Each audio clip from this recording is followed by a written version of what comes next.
si no conceden el antejuicio, que ese voto urbano que ya está energizado, digamos, en contra de muchos partidos, digamos, populistas, saldría a castigarlos aún más severamente de lo que ya los va a castigar. Entonces yo creo que por puro cálculo político, no porque quiera ese partido combatir la corrupción ni mucho menos, porque yo creo que hay muchas personas que están involucradas en corrupción en por lo menos los 3 o 4 partidos punteros, seguramente dará, digamos, el voto a favor de condenar o por lo menos investigar penalmente por corrupción y también por obstrucción de justicia y por haber permitido la evasión de Monzón una vez llegue a ese voto la comisión. La comisión yo creo que dará dictamen positivo a el voto para retirar el antejuicio, y lo que sucederá, en mi opinión, es que el antejuicio será retirado y la señora vicepresidenta tendrá que ser investigada.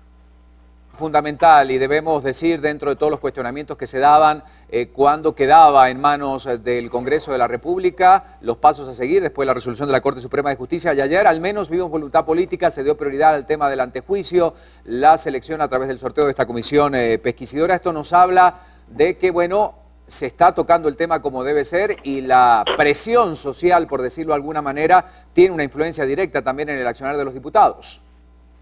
Así es. Sin embargo, Ricardo, esto que es un procedimiento judicial no puede llevarse solo por presión social. La presión social es importantísima, el clamor en contra de la corrupción es importantísima, y yo lo celebro y lo respeto mucho. Yo he sido parte de esas protestas también, pero ahora entramos en el ámbito jurídico. Esto es una obligación, yo diría, una harta obligación de la CICIG y del Ministerio Público, presentar las evidencias, presentar las grabaciones telefónicas, presentar las líneas de investigación, y falta mucho, porque también la IVE, tal y como dice la acusación, tiene que hacer un estudio de las cuentas bancarias, tiene que hacer un estudio del flujo del dinero y tiene que averiguar los detalles. Yo creo que CICIG, lamentablemente, en mi opinión, no ha hecho la investigación completa. El Ministerio Público no ha movido un dedo en este caso en contra de la vicepresidenta, y yo públicamente le exijo a CICIG y al Ministerio Público que hagan su trabajo y que investiguen a todos los implicados.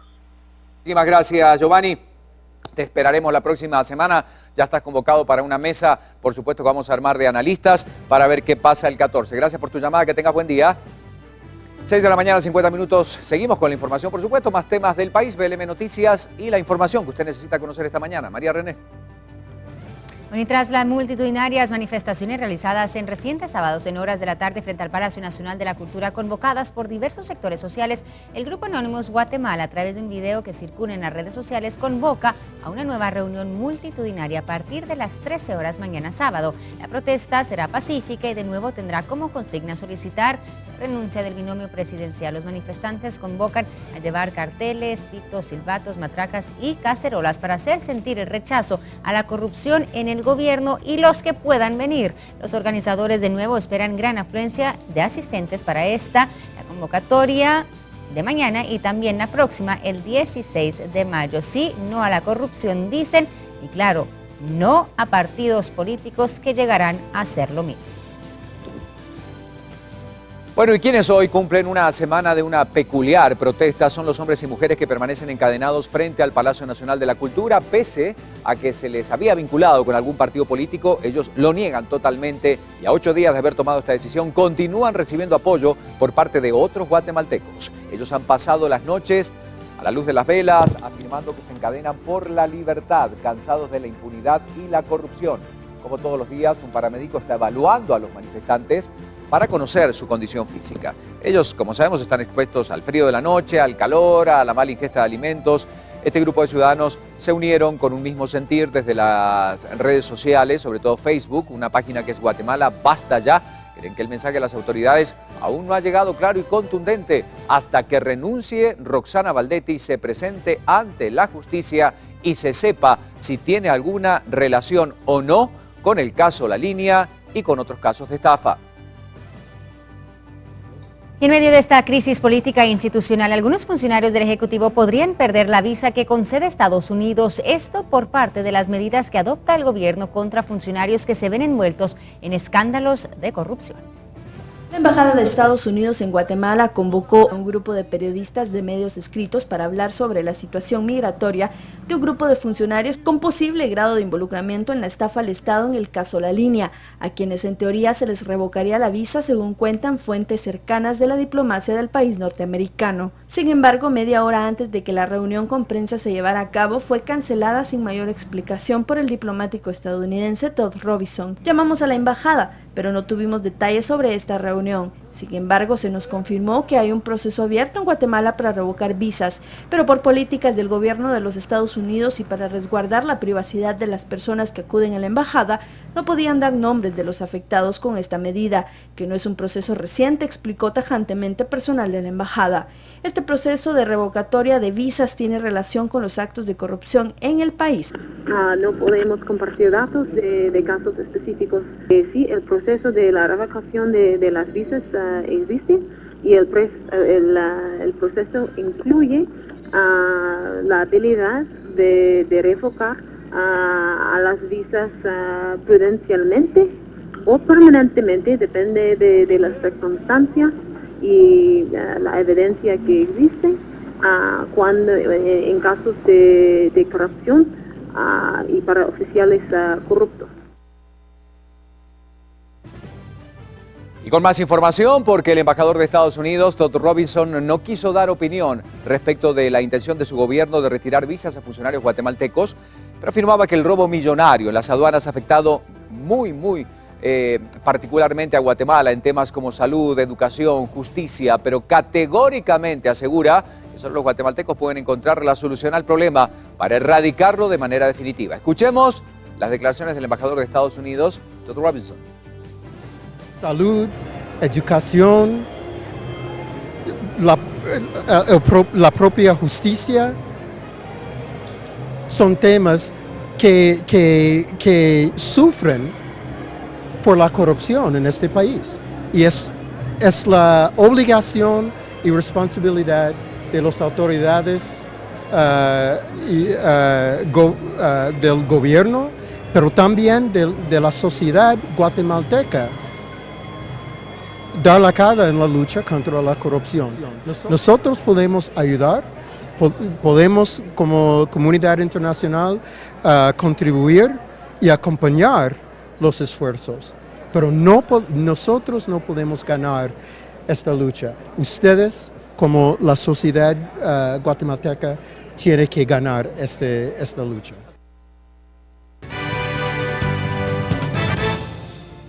Bueno, y en temas que tienen que ver con el proceso electoral de septiembre próximo, el órgano electoral replantea las prioridades en el gasto al organizar las elecciones con 189 millones de quetzales menos. La campaña de información de empadronamiento comienza a verse afectada, mientras que el día de las votaciones se prevé que no existen recursos económicos para atender gastos considerados como fortuitos. Vamos a escuchar al magistrado del Tribunal Supremo Electoral, Julio Solórzano. El proceso electoral tiene incidencias.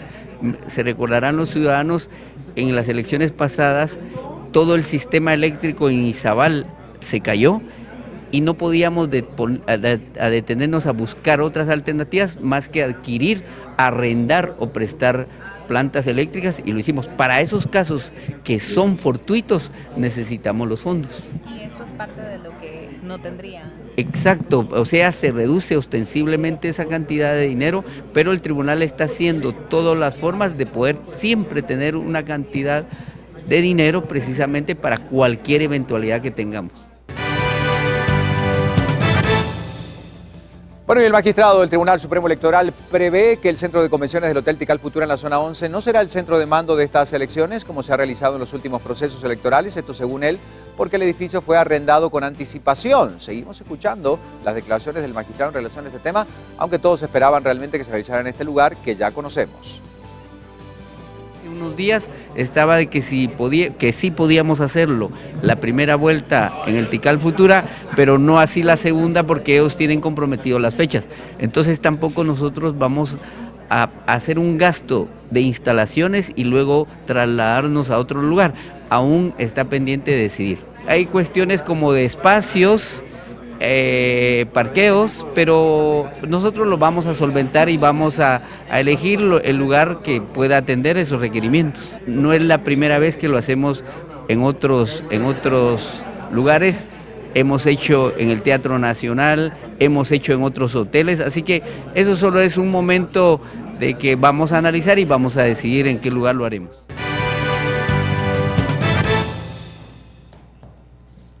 Seis de la mañana con 57 minutos y nos vamos rápidamente a los departamentos con Lorraine Quinto. Nuevamente nos cuenta qué ocurre en el interior de nuestro país.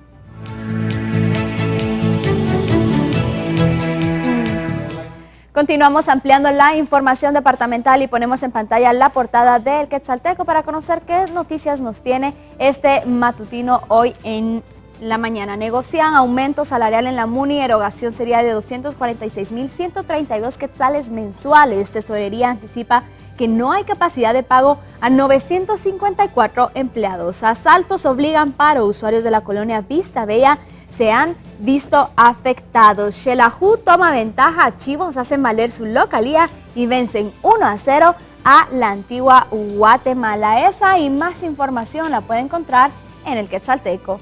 Y los departamentos del país también se preparan para el proceso electoral que se avecina, pero en Quetzaltenango existe preocupación porque 108 centros educativos que regularmente son utilizados tienen daños en su infraestructura que fueron ocasionados desde el pasado terremoto del año 2012 y que aún no han sido reparados. Ampliemos la noticia. Varios de los centros educativos que serán utilizados como centros de votación no se han reparado por la falta de recursos en el Ministerio de Educación. Que muchos de los centros se vieron deteriorados por eso, especialmente los centros más antiguos. Lamentablemente no existe un rubro ahorita para poder cubrir todas las infraestructuras. Debo decir que la educación en Guatemala tiene muchas necesidades. A varios días que se dio la convocatoria de elecciones, la Junta Departamental afirma que no se les ha asignado fondos para hacer reparaciones en los centros educativos ni para las capacitaciones del personal. Es una situación que cabalmente platicábamos así después de la juramentación, que todo depende de la asignación del presupuesto, porque debemos empezar a trabajar ya, el tiempo se va deprisa y debemos empezar a trabajar ya para todo el trabajo que tenemos que desarrollar.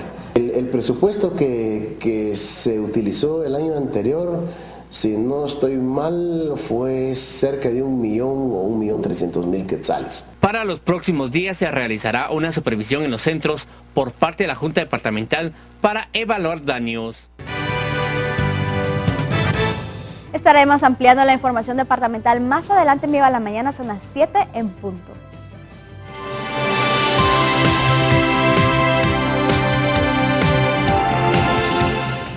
Llegó la hora de irnos a tiempo real. Hay más noticias con Alejandro Vidal. A conocer lo que dicen los principales diarios alrededor del mundo.